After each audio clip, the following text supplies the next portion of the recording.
வணக்கம். தமிழருவியின் செய்திகளோடு நான் மலரவன். முதலில் இடம்பெற இருக்கும் செய்திகளில் இலங்கை செய்திகள்.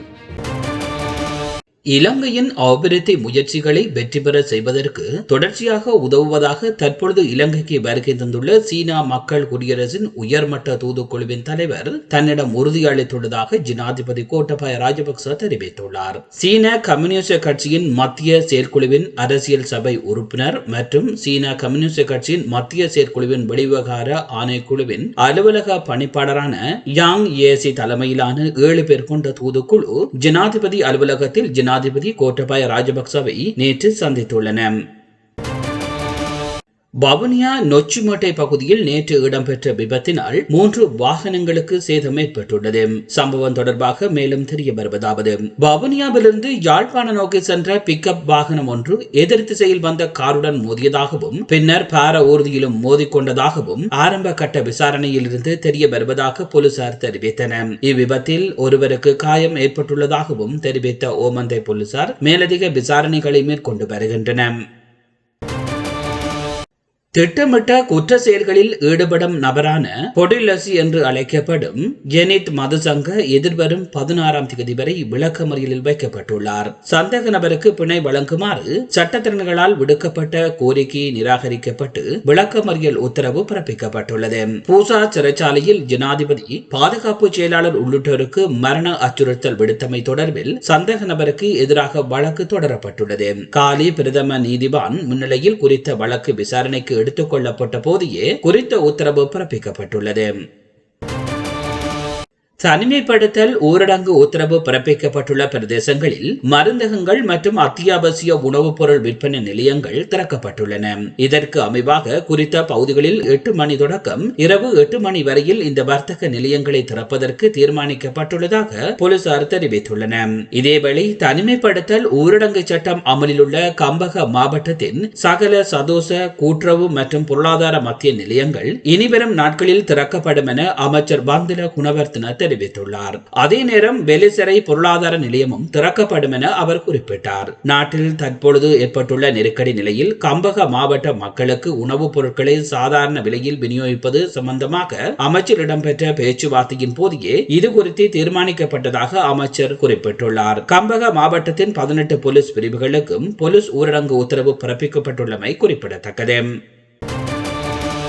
ஊரடங்கு உத்தரவு காணப்படாத பகுதிகளுக்கு வார இறுதியில் ஊரடங்கு உத்தரவு விதிக்க இதுவரையில் எவ்வித முடிவும் எடுக்கப்படவில்லை என இராணுவ தளபதி தெரிவித்துள்ளார். கொழும்பு மற்றும் பிற ஊரடங்கு உத்தரவு காணப்படாத பகுதிகளுக்கு வார இறுதியில் ஊரடங்கு உத்தரவு விதிக்க தீர்மானம் மேற்கொள்ளப்படவில்லை எனவும் அவர் சுட்டிக்காட்டியுள்ளார். மேல் குறிப்பிடப்பட்டதை போன்று குறித்த பகுதிகளில் அதிகளவான கொரோனா வைரஸ் நோயாளிகள் அடையாளம் காணப்பட்டாலும் நாடு முழுவதிலும் ஊரடங்கு அமல்படுத்தப்படாது என அவர் மேலும் தெரிவித்தார். தற்பொழுது ஊரடங்கு அமல்படுத்தப்பட்டுள்ள பகுதிகள் மாத்திரமே தொடர்ந்தும் ஊரடங்கு நீடிக்கப்படும் எனவும் தெரிவித்தார். இந்நிலையில் மினுவாங்கொடையில் கொரோனா பரவியதை போன்று நாடு முழுவதிலும் எவ்வளவு தூரம் கொரோனா வைரஸ் பரவியது என்பது குறித்து இன்னமும் உறுதியாக தெரியவில்லை. ஆகவே சுகாதார அமைச்சினால் வழங்கப்பட்ட வழிகாட்டுதல்களை தொடர்ந்தும் பின்பற்றுமாறு பொதுமக்கள் கேட்டுக் கொள்ளப்படுகின்றனர் என அவர் தெரிவித்துள்ளார். மஸ்கெலியா போலீஸ் பிரிவுக்கு உட்பட்ட டிசைட் தோட்ட மேல் பிரிவில் நேற்று காலை 7:45 மணியளவில் 1.5 வயது குழந்தை கிணற்றில் விழுந்து உயிரிழந்துள்ளதாக மஸ்கெலியா போலீஸ் நிலைய பொறுப்பதிகாரி தெரிவித்துள்ளார். இது குறித்து அவர் மேலும் தெரிவிக்கையில், குறித்த சம்பவத்தில் 1.5 வயதுடைய பிட்டின் பிரசாத் என்ற குழந்தையே இவ்வாறு கிணற்றில் விழுந்து உயிரிழந்துள்ளதாக குறிப்பிடப்பட்டதுடனும் காலை வேளையில் குழந்தையை காணவில்லை என தேடிய போது கிணற்றில் விழுந்திருப்பதனை கண்டு காப்பாற்றும் முயற்சியில் ஈடுபட்டு மஸ்கெலியா மாவட்ட வைத்தியசாலை கொண்டு சென்ற போது குழந்தை இறந்து விட்டதாக மஸ்கெலியா மாவட்ட வைத்தியசாலையின் வைத்திய அதிகாரி குறிப்பிட்டுள்ளார். மேலும் இச்சம்பவம் தொடர்பாக அப்பகுதி போலீசார் விசாரணைகளை மேற்கொண்டு வருவதுடனும் அக்குழந்தையின் பிரேத பரிசோதனையை திடீர் மரண விசாரணை அதிகாரி முன்னெடுக்க உள்ளதாகவும் தெரிவித்தார். கட்டுநாயக்கா பகுதியில் உள்ள நெஸ்ட் அப்ரல் ஆடை தொழிற்சாலையை சேர்ந்த 38 வயதுடைய பெண் ஊழியர் ஒருவருக்கு கொரோனா தொற்று உறுதி செய்யப்பட்டுள்ளதாக அப்பகுதியின் பொது சுகாதார சேவை பரிசோதகர் தெரிவித்துள்ளார். குறித்த தொற்றாளர் சீதுவை ராஜபக்சபுரவை சேர்ந்த 2 பிள்ளைகளின் தாயாராவார். அவர் எவ்வாறு வைரஸ் பாதிப்புக்குள்ளானார் மற்றும் ஹெரானா வைத்தியசாலையில் அனுமதிக்கப்பட்டார் என்பது தொடர்பாக இதுவரை தகவல்கள் வெளியிடப்படவில்லை. எனினும் ஊழியருடன் நெருங்கிய தொடர்பை வைத்திருந்த தொழிற்சாலையில் உள்ள மற்ற ஊழியர்களுக்கும் PCR பரிசோதனைகளை நடத்த ஏற்பாடுகள் செய்யப்பட்டுள்ளதாகவும் தெரிவிக்கப்பட்டுள்ளது. கடந்த 2015 ஆண்டு தொடக்கம் இந்த ஆண்டு செப்டம்பர் வரையில் நாடளாவிய ரீதியில் மேற்கொள்ளப்பட்ட சுற்றி வளைப்பில் 4,70,201 பேர் சட்டவிரோத போதைப்பொருள் விற்பனை மற்றும் பயன்பாடு சம்பந்தமாக கைது செய்யப்பட்டுள்ளதாக அமைச்சர் சமல் ராஜபக்ச தெரிவித்துள்ளார். பாராளுமன்றத்தில் வாய்மூல விடைகளுக்கான வினாக்கள் நேரத்தில் எழுப்பப்பட்ட கேள்விக்கு பதிலளிக்கும் போதே அவர் இதனை தெரிவித்துள்ளார். மேலும் தெரிவிக்கையில் கடந்த 2015 ஆண்டு தொடக்கம் 2020 ஆண்டு செப்டம்பர் மாதம் வரையில் 4,70,201 பேர் சட்டவிரோத போதைப்பொருள் விற்பனை மற்றும் பயன்பாடு சம்பந்தமாக கைது செய்யப்பட்டுள்ளனர். போலீசார், சுங்கவரி திணைக்களம், இலங்கை கடற்படை, இலங்கை விமானப்படை, இலங்கை இராணுவம், சிறைச்சாலை மறுசீரமைப்பு திணைக்களம் மூலமாக இந்த கைதுகள் இடம்பெற்றுள்ளன. இக்கால பகுதியில் மொத்தமாக 46,824.98 கிலோகிராம் போதைப்பொருள் கைப்பற்றப்பட்டுள்ளதும் 1,86,1786 போதை வில்லைகள் கைப்பற்றப்பட்டுள்ளது. இவற்றை கைப்பற்றவும் குற்றவாளிகளை கைது செய்யவும் குறித்த காலத்தில் 4,75,982 சுற்றி வளைப்புகள் முன்னெடுக்கப்பட்டுள்ளன. இந்த செயல்பாடுகளை தடுக்கும் விதமாக பல்வேறு வேலை திட்டங்கள் முன்னெடுக்கப்பட்டிருக்கின்றன. மக்களின் ஒத்துழைப்புடன் இந்த செயல்பாடுகள் முன்னெடுக்கப்படுகின்றன. அதேபோன்று நாட்டின் கடல் எல்லைகளில் பாதுகாப்பு பலப்படுத்தப்பட்டுள்ளது என்றும் தெரிவித்துள்ளார். துபாயிலிருந்து வருகை தந்து தனிமைப்படுத்தலை நிறைவு செய்த 52 பேர் கிளிநொச்சி தனிமைப்படுத்தல் மையத்திலிருந்து விடுவிக்கப்பட்டுள்ளனர். கிளிநொச்சி பூநகரி பிரதேச செயலகத்திற்கு உட்பட்ட முழங்காவில் 651 இராணுவ பயிற்சி முகாமிற்கு கடந்த மாதம் துபாயிலிருந்து வருகை தந்த இலங்கை பிரஜைகள் 100 பேர் தனிமைப்படுத்தலுக்காக அழைத்துச் செல்லப்பட்ட நிலையில் அவர்கள் 21 நாட்கள் தனிமைப்படுத்தப்பட்டு PCR பரிசோதனைகளுக்கு உட்படுத்தப்பட்ட பின்னர் அவர்களில் 52 பேருக்கு PCR பரிசோதனை முடிவுகள் கிடைக்கப்பெற்ற நிலையில் சோதனைக்கு உட்படுத்தப்பட்ட 52 பேருக்கும் கொரோனா தொற்று இல்லை என உறுதிப்படுத்திய பின்னர் நேற்றைய தினம் கிளிநொச்சி மாவட்ட படை முகாம்களின் கட்டளை தளபதியால் PCR பரிசோதனை சான்றிதழ்கள் வழங்கப்பட்டு அவர்கள் விடுவிக்கப்பட்டுள்ளமை குறிப்பிடத்தக்கது. மினுவாங்கொடை கொரோனா கொத்தணியில் அதிகளவு கொரோனா நோயாளர்கள் அடையாளம் காணப்படுவதால் கொழும்பு மாவட்டத்திற்கு அதிகளவான பாதிப்புகள் ஏற்பட்டுள்ளதாக சுகாதார அமைச்சின் தொற்று நோயல் பிரிவு தெரிவித்துள்ளது.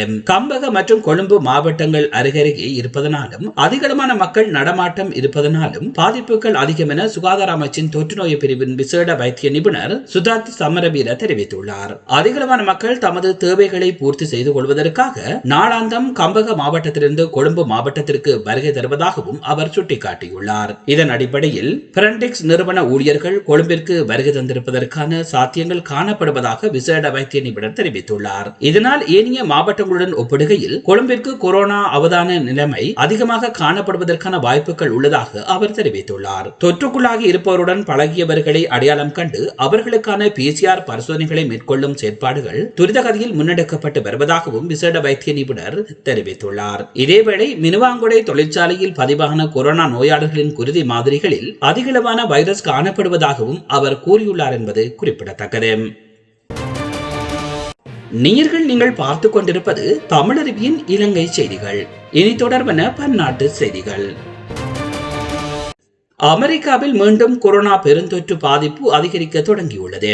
மார்ச், ஏப்ரல் மாதங்களில் கொரோனா பாதிப்பு புதிய உச்சத்தை தொட்ட நிலையில் தனிநபர் இடைவெளி, முகக்கவசம் அணிய வேண்டும் என்பவை கட்டாயப்படுத்தப்பட்டு நடைமுறைப்படுத்தப்பட்டதால் மே, ஜூன், ஜூலை மாதங்களில் தொற்று நன்றாக குறைந்திருந்தது. கடந்த ஆகஸ்ட், செப்டம்பர் மாத ஆரம்ப கால பகுதியிலிருந்து மீண்டும் அதிகரிக்க தொடங்கியுள்ளது. இதற்கு கல்லூரிகள் உள்ளிட்ட கல்வி நிறுவனங்கள் திறக்கப்பட்டதும் மிக முக்கிய காரணமாக இருப்பதாகவும் தகவல்கள் வெளியாகியுள்ளது. கொரோனா வைரஸை பரப்பி எல்லா நாடுகளிலும் கடும் பாதிப்பை ஏற்படுத்திய சீனாவை ஒலிம்பிக் போட்டிகளில் இருந்து நீக்க வேண்டும் என அமெரிக்கா நாடாளுமன்ற உறுப்பினர் வலியுறுத்தியுள்ளார். அந்த நாட்டின் நாடாளுமன்ற உறுப்பினர் ரிக் ஸ்காட் அமெரிக்கா வெளியுறவுக்கான செனட் குழுவுக்கு எழுதியுள்ள கடிதத்தில் கொரோனா வைரஸை பரப்பியது தொடர்பாக சீனாவுக்கு எதிரான கண்டன தீர்மானத்தை விரைந்து நிறைவேற்ற வேண்டும் என்றும் ஒலிம்பிக் போட்டியில் இருந்து சீனாவை நீக்க வேண்டும் என்றும் வலியுறுத்தியுள்ளார். இதனிடையே அமெரிக்கா நாடாளுமன்ற வெளிவிவகார குழு கொரோனா தொற்று உருவான விதம் குறித்து ஆய்வு செய்து வெளியிட்டுள்ள அறிக்கையில் சீனாவின் வெளிப்படையற்ற தவறான செயல்பாடுகளால் கொரோனா பரவியதாகவும் சீனா செய்த குற்றங்களுக்கு பொறுப்பேற்க வைப்போம் என்றும் தெரிவிக்கப்பட்டுள்ளமை குறிப்பிடத்தக்கது. கொரோனா வைரஸ் மனித தோலில் 9 மணி நேரம் வரையில் உயிர்ப்புடன் இருக்கும் என ஜப்பான் நாட்டின் மருத்துவ குழு நடத்திய ஆய்வில் தெரிய வந்துள்ளது. கியோட்டோ மருத்துவ பல்கலைக்கழக குழுவினர் நடத்திய ஆய்வில் அடிக்கடி கைகளை நன்றாக சோப்பு போட்டு கழுவுவதன் மூலம் தொற்று நீக்கிகளை கொண்டு தூய்மைப்படுத்திக் கொள்வதன் மூலமும் கொரோனா தொற்று பாதிப்பிலிருந்து தம்மை தற்காத்துக் கொள்ள முடியும் எனவும் தெரிய வந்துள்ளது. தரமான தொற்று நீக்கிகள் கொண்டு தூய்மைப்படுத்தும் போது மனித தோலில் உள்ள கொரோனா வைரஸ் தனது செல் திறனை முற்றாக இழந்து விடுவதாகவும் ஜப்பான் மருத்துவ குழு தெரிவித்துள்ளது. அமெரிக்க அதிபர் டொனால்ட் ட்ரம்ப் இன்று முதல் தனது அரச பணிகளை மீண்டும் தொடங்குவார் என அவரது மருத்துவர் தெரிவித்துள்ளார். கொரோனா தொற்றால் பாதிக்கப்பட்ட டொனால்ட் ட்ரம்ப் இராணுவ மருத்துவமனையில் 3 நாட்கள் சிகிச்சை முடித்து கடந்த திங்கட்கிழமை வெள்ளை மாளிகைக்கு திரும்பியுள்ளார். இந்த நிலையில் டொனால்ட் ட்ரம்பின் உடல்நிலை சீராக உள்ளதாகவும் அவருக்கு அளிக்கப்பட்டு வந்த தெரப்பி முடிவடைந்ததாகவும் மருத்துவர் குறிப்பிட்டுள்ளார். ரஷ்யாவில் இதுவரை இல்லாத வகையில் ஒரே நாளில் 12,000 மேற்பட்டோருக்கு கொரோனா பாதிப்பு உறுதி செய்யப்பட்டுள்ளது. உலகின் பல நாடுகளில் கொரோனா தொற்று பரவல் குறைந்து வருவதாக கூறப்பட்ட நிலையில் சில நாடுகளில் மீண்டும் அதிகரிக்க தொடங்கியுள்ளது. இந்த வகையில் கொரோனாவுக்கு தடுப்பூசி கண்டுபிடித்து விட்டதாக கூறிக்கொண்டுள்ள ரஷ்யாவில் மீண்டும் பெருந்தொற்று பாதிப்பு அதிகரித்துள்ளது. இதன் காரணமாக பள்ளிகளுக்கான விடுமுறை மேலும் 2 வாரங்களுக்கு நீட்டிக்கப்பட்டுள்ளது. அமைதிக்கான நோபல் பரிசு ஐநா சபையின் உணவு வழங்கும் பிரிவான உலக உணவு திட்ட அமைப்புக்கு வழங்கப்படுவதாக அறிவிக்கப்பட்டுள்ளது. சர்வதேச அளவில் மிக உயரிய பரிசாக கருதப்படும் அதனை பெறுவதற்காக அமெரிக்க அதிபர் டொனால்ட் ட்ரம்ப் உட்பட 211 தனி நபர்களின் பெயர்களும் 107 அமைப்புகளின் பெயர்களும் பரிந்துரைக்கப்பட்டிருந்தன. அதில் வேர்ல்ட் ஃபுட் புரோகிராம் என்ற அமைப்பு அமைதிக்கான நோபல் பரிசினை தட்டி சென்றது. பசிப்பினி போக்குதல் மற்றும் போரினால் பாதிக்கப்பட்ட பகுதிகளில் அமைதியை ஏற்படுத்தல் போன்ற பங்களிப்பு அந்த அமைப்பு தேர்வு செய்யப்பட்டுள்ளதாக தேர்வுக்குழு தெரிவித்துள்ளது. 1961 ஆண்டு ஏற்படுத்தப்பட்ட உலக உணவு திட்ட அமைப்பு ஆண்டுதோறும் சராசரியாக 83 நாடுகளில் 9 கோடி ஏழை மக்களுக்கு உணவு வழங்கி வருகின்றமை குறிப்பிடத்தக்கது. தமிழகத்தின் நேற்றைய நிலவரப்படி 5185 பேருக்கு கொரோனா தொற்று உறுதி செய்யப்பட்டுள்ளது. அதே நேரம் கொரோனா பாதிப்பிலிருந்து மேலும் 5357 பேர் குணமடைந்துள்ளனர். சென்னையில் 22 பேர் உட்பட தமிழகம் முழுவதும் கொரோனாவுக்கு 68 பேர் உயிரிழந்துள்ளனர். சென்னையில் புதிதாக 1288 பேருக்கு கொரோனா தொற்று கண்டறியப்பட்டுள்ளது. கோவையில் மேலும் 397 பேருக்கும், செங்கல்பட்டில் புதிதாக 343 பேருக்கும், திருவள்ளூரில் 226 பேருக்கும் வைரஸ் பாதிப்பு உறுதி செய்யப்பட்டுள்ளது. மாநிலத்தில் தனிமைப்படுத்தப்பட்டவர்கள் உட்பட 44,197 பேர் சிகிச்சை பெற்று வருவதாக தமிழக சுகாதாரத்துறையினர் தெரிவித்துள்ளனர். நீங்கள் பார்த்துக் கொண்டிருப்பது தமிழருவியின் இலங்கை மற்றும் பன்னாட்டு செய்திகள். இலங்கை மற்றும் பன்னாட்டு செய்திகள் இத்துடன் நிறைவு பெறுகின்றன. மேலும் செய்திகளை அறிய எமது இணையதள முகவரிகளுக்கு விஜயம் செய்யுங்கள். எமது இணையதள முகவரி கீழே குறிப்பிடப்படுகின்றது. தொடர்ந்தும் கொரோனாவுடைய தாக்கம் அதிகரித்து வரும் நிலையில் சமூக விலகலை தொடர்ந்தும் கடைபிடித்து உங்கள் உற்ற உறவுகளை பாதுகாத்துக் கொள்ளுமாறு கேட்டுக்கொண்டு இதுவரை நேரமும் தமிழருவியின் செய்திகளோடு இணைந்திருந்த அத்தனை நேயர்களுக்கும் நன்றிகளை தெரிவித்துக் கொள்வதோடு மீண்டும் இதே போன்று இன்னும் ஒரு செய்தி தொகுப்பினூடாக உங்களை நான் சந்திக்கின்றேன். அதுவரையில் நன்றி, வணக்கம்.